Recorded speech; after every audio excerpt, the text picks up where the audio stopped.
اعوذ باللہ من الشیطان الرجیم۔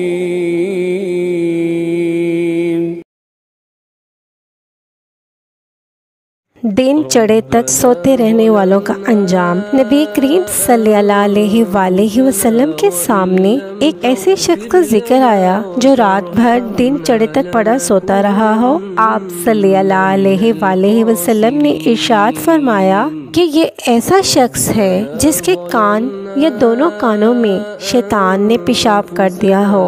صحیح بخاری حدیث نمبر 3270۔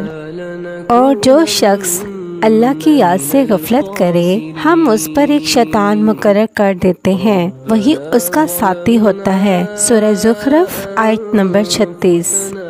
ذکر سے خالی دل شیطان کا گھر بن جاتا ہے۔ جو شخص ذکر نہیں کرتا شیطان اس پہ زیادہ حملہ کرتا ہے۔ ذکر میں وقفہ نہ ڈالیں، یہ ڈھال ہے شیطان سے بچنے کی۔ جیسے ہی ذکر ہلکا کریں گے یہ چور کی طرح حملہ کرنے آ جائے گا۔ تم پوچھتے ہو آسمان سے فیصلے جلدی کیوں نہیں اترتے، تمہارے اوپر بند دروازے کھلتے کیوں نہیں، مگر تم اپنی نماز قضا ہونے سے نہیں بچاتے، تم خود کو گناہ سے نہیں بچاتے، نماز نہیں پڑھتے، اگر نماز پڑھ بھی لو تو خود کو فضولیات سے دور نہیں رکھ پاتے۔ یہ کیسے ممکن ہے بھلا؟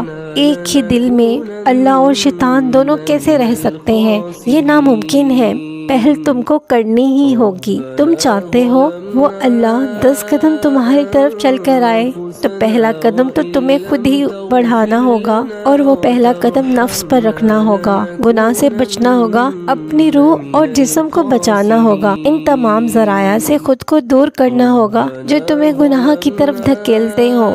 دوڑ لگانی پڑے گی۔ یوسف علیہ السلام نے بیٹھے بٹھائے استغفار تو نہیں کی تھی بلکہ دوڑ لگائی تھی، تبھی تو بند دروازے کھلے تھے۔ اللہ تعالی ہمیں شیاطینوں کے شر سے بچائے اور ذکر اذکار کرنے کی زیادہ سے زیادہ توفیق عطا فرمائے۔ آمین۔